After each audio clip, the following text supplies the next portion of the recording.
Speaking of players that could potentially come in, Bayern Munich, this has been an everlasting saga on this show, is their number 9 issue. The fact that they have been relying on Eric Maxim Choupo-Moting all year.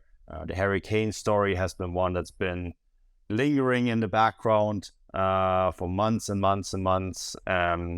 It's now sort of become to a point where there is still some people at the club that believe that this is possible, but the coaching change, the Champions League performances, the fact that Kane hasn't really made a decision in one way or another kind of seems to be putting Bayern onto different targets. And the one that's come up this week is Victor Osimhen. In fairness, this has been one that's also been kind of lingering in the background. Obviously, Victor Osimhen has been playing a fantastic season with Napoli, right? One of the main reasons that they are probably going to win the Scudetto, I believe, as early as this weekend.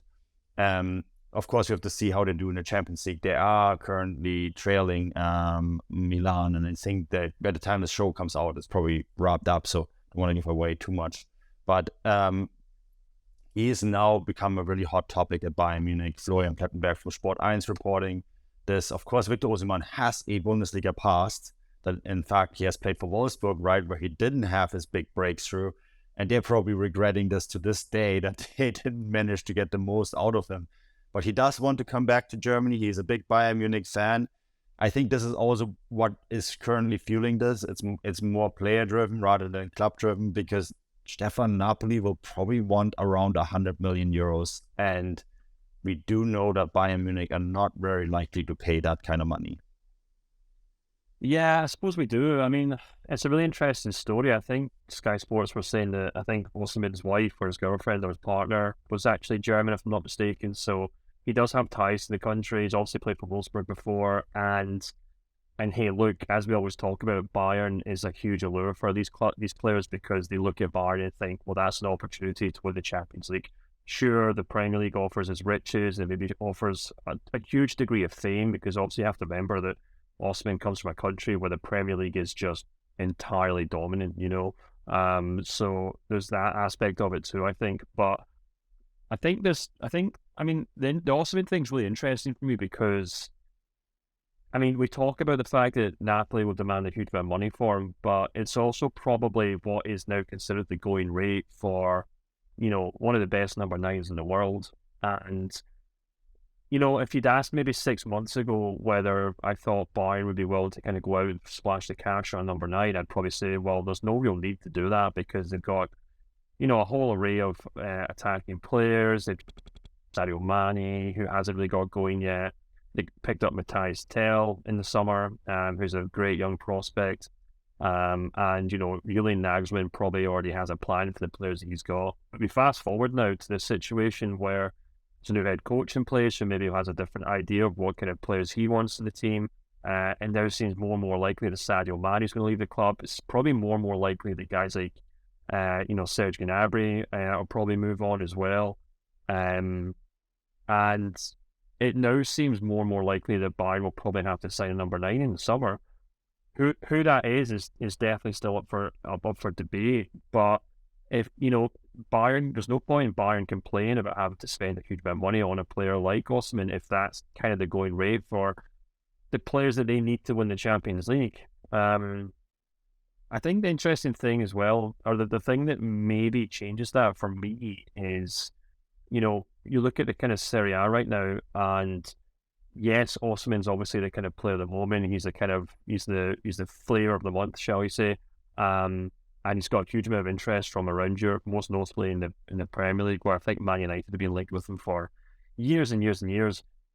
I wonder if there's an opportunity here for Bayern to kind of maybe swoop in and pick up a kind of smarter signing in Dusan Vlahovic, the Juventus striker. His stock has obviously nosedived because his time at Juventus hasn't worked out. Much of that obviously due to the fact that Juventus are a bit of a kind of, well, not really in mayhem right now, because they have kind of managed to turn around slightly in terms of the form, but his stock probably couldn't be lower at the moment. Whereas, this time last year, he was in the position that Osimhen's now in, where every club wants to sign him. Juventus were the club who eventually managed to make a deal and pick him up. But I do kind of wonder if Bayern could maybe strike some sort of deal with Juventus, much like they did with De Ligt in the summer, where they say, look, we know you're in a financial tricky situation. We know you have to kind of move these star players on. We'll give you a fair price for Vlahovic, like we did with De Ligt. And, it just kind of suits all parties, because I do kind of think Vlahovic is still a really impressive young player. I still think he's a great number 9. And I think he could probably fill a role that would have been filled anyway by the likes of Harry Kane or previously Robert Lewandowski. He's a little different from Osimhen, obviously, but I think for what Bayern would want, he kind of ticks a lot of the boxes for me. So I'm interested to see if that story does kind of grow any arms and legs. But I don't know. I think that might be a smarter move for Bayern rather than kind of getting stuck in a bidding war with Man United and whoever else for Osimhen's signature. Yeah, that's a good point. And obviously Bayern Munich have that relationship with Juventus. And, the other benefit here is that Bayern Munich have sort of given Juventus assets that they no longer needed. Like Douglas Costa comes to mind, right? So maybe if Juventus can take a Serge Gnabry or Sadio Mane off Bayern Munich's hands, and then Bayern Munich help Juventus by paying lots of money to sign Vlahovic, that could go a long way in both directions. I guess the question then is, what does Thomas Tuchel want? We know every Bayern Munich coach at least gets at least one signing, right? They don't make the signings at Bayern Munich, but everyone gets one. Pep Guardiola was famous, of course, with Thiago. Jupp Heynckes got actually, I think Jupp Heynckes got 2. He got Vidal and he got Martinez, right? So he is an exception too. But usually a Bayern coach gets one player. Nagelsmann got Sabitzer. We all know how that worked out, but there you go. So I wonder if Thomas Tuchel, and he seems to be very much in favor of Victor Osimhen, if that is the player, if he chooses a player and he wants that player, whether Bayern will actually try to make that happen for him, right? And that is, I think, an interesting one to watch, because he did speak to Florian Plettenberg this week, where Plettenberg asked him about Tuchel, and Tuchel smiled and kind of, nodded and said, if I say something now, then it's all over the media, which is apparently enough already to be in the media. Even just hinting at wanting a player is something that is enough. So I guess we'll have to kind of wait and see how this one plays out, but I'm pretty sure that Bayern Munich will move everything in their power this summer to sign a number 9, whether that's Vlahovic, Osimhen, Kane, or a different player. I think that is a story that's still going to unfold. It will really much depend also on, of course, what happens in this week and leading up towards the end of the Bundesliga season and the title race, right? So, yeah, it's an interesting story altogether.